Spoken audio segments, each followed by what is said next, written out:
Hello' guys, আপোনালোক সকলোকে মনিকা মেডি চেনেললৈ স্বাগতম জনাইছোঁ। আজি অকণমান গাটো বেয়া আছিলে, সেয়েহে অকণমান জ্বলা খাবলৈ মন গৈ আছিলে।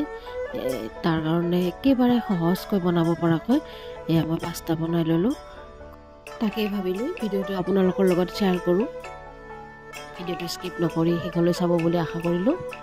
এয়া চাওকচোন, পাস্তাৰ বাবে মই প্ৰথমতে পানীত অকণমান নিমখ আৰু লগতে অকণমান তেল দি লৈছোঁ। তাৰপিছত পাস্তাখিনি বইল হ'বলৈ দিম।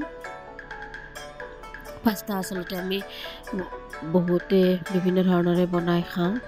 আজি ভাবিলোঁ অকণমান গাটো যিহেতু বেয়া হৈ আছিলে, মানে চৰ্দি লাগিছিলে, তো সেইটোৰ কাৰণে অকণমান জ্বলা খাবলৈ মন গৈ আছিলে। এয়া তাৰ কাৰণে মই পাস্তাৰ লগতে একেলগে বিলাহী আৰু কেইটামান শুকান জলকীয়া সিদ্ধ হ'বলৈ দিলোঁ। আমাৰ ফালে আচলতে বৰষুণ দিয়া আৰম্ভ কৰিলে, তো সেইকাৰণে বছৰৰ প্ৰথমটো বৰষুণৰ ঠাণ্ডা পাই অকণমান গাটো বেয়া হ'ল। এয়া চাওকচোন, এতিয়া মোৰ পাস্তাখিনি বইল হৈ গ'ল আৰু পানীৰ পৰা উঠাই ল'লোঁ। আৰু এইফালে চাওকচোন, অকণমান মই ভেজিটেবল এড কৰি দিম তাৰে লগতে। তাৰ বাবে বিন কাটি ল'লোঁ আৰু গাজৰ কাটি ল'ম আৰু লগতে পিঁয়াজ দিম। এয়া মই আটাইখিনি ভেজিটেবল কাটি ল'লোঁ। চাওকচোন, অকণমান মিহিকৈ কাটিছোঁ, খুব বেছি ডাঙৰকৈ ৰখা নাই, যিহেতু পাস্তাখিনি সোনকালে বইল হৈ যায় আৰু ভেজিটেবলখিনিও সিজি উঠিব লাগিব, অলপ টাইম বেছি লাগিব, তাৰ কাৰণে অকণমান পাতলকৈ কাটিছোঁ। এয়া চাওকচোন, মোৰ গোটেইখিনি ভেজিটেবল কাটা হৈ গ'ল। মই ইয়াতে কেঁচা জলকীয়া ইউজ কৰা নাই, অকল গোটা শুকান জলকীয়া বিলাহীৰ লগত একেলগে পেষ্ট বনাই লৈছিলোঁ, যিখিনি মই পাস্তাৰ লগতে সিদ্ধ কৰি লৈছিলোঁ। এয়া এতিয়া কেৰাহী এখনত মই তেল গৰম হ'বলৈ দি ইয়াতে কাটি লোৱা পিঁয়াজখিনি আৰু লগতে গাজৰ আৰু বিনখিনি দি দিম। সেইখিনি ভালদৰে ভাজি ল'ম। আচলতে আজি মই পাস্তাখিনিত কোনো ধৰণৰ চয়া চচ বা তেনেকুৱা আপোনালোকৰ টমেটো চচ ইউজ কৰা নাই। মই ঘৰতে বনাই লৈছিলোঁ অকণমান টমেটো পিউৰি, যিখিনি মই প্ৰথমতে আপোনালোকক দেখালোঁ। বিলাহীখিনি মই ভালকৈ বইল কৰি ল'লোঁ আৰু লগতে গোটা শুকান জলকীয়াখিনি দিছিলোঁ, সেইখিনি একেলগে পেষ্ট বনাই। এয়া চাওকচোন, মই এইখিনি এতিয়া ভেজিটেবলখিনিৰ লগত মিক্স কৰি দিম।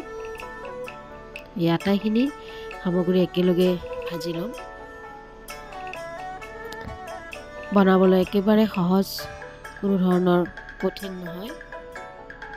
কেতিয়াবা আপোনালোকেও এনেকৈ বনাই খাবচোন, বহুত টেষ্ট হৈছিলে আচলতে খাবলৈ। সেয়ে মই ভাবিলোঁ আপোনালোকৰ লগত শ্বেয়াৰ কৰিলে নিশ্চয় আপোনালোকেও ভাল পাব। আৰু ভিডিঅ'টো মোৰ ভাল লাগিলে লাইক, কমেণ্ট আৰু ছাবস্ক্ৰাইব কৰি দিব। এই চাওকচোন, মোৰ বিলাহীখিনি আৰু লগতে ভেজিটেবলখিনি ভাজা হৈ গ'ল। ভাজি থাকোঁতে আচলতে অকণমান মই মছলা এড কৰিছিলোঁ। ইয়াতে অকণমান জিৰা গুড়ি দিছিলোঁ, তাৰ বাহিৰে মই বেলেগ মছলা একো ইউজ কৰা নাই। এয়া বইল কৰি থোৱা পাস্তাখিনি এতিয়া মই দি দিলোঁ। চাওকচোন, দেখিবলৈ কিমান ধুনীয়া হৈছে। এয়া মই আটাইখিনি পাস্তা ভালদৰে লাৰি দি পেলাই মিহলাই ল'ম, যাতে চাৰিওফালে মোৰ মছলাখিনি লাগি যায়। এয়া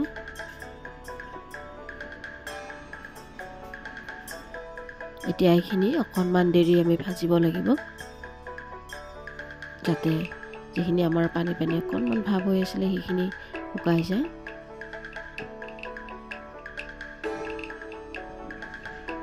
ইয়াতে আচলতে মই সোৱাদ অনুসৰি নিমখ আৰু আপোনালোকে দেখাই পাইছে অকণমান হালধি গুড়ি দিছিলোঁ।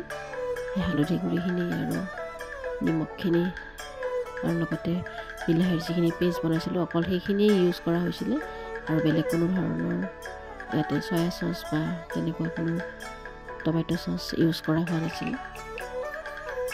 এয়া চাওকচোন, এতিয়া মোৰ সেইখিনি ভাজা হোৱাৰ পিছত নমাই দিলোঁ। এয়া চাওক, আপোনালোকে দেখিবলৈ কেনেকুৱা লাগিল অৱশ্যেই জনাব কমেণ্টত, আৰু ভিডিঅ'টো ভাল লাগিলে লাইক, কমেণ্ট আৰু ছাবস্ক্ৰাইব কৰি দিব।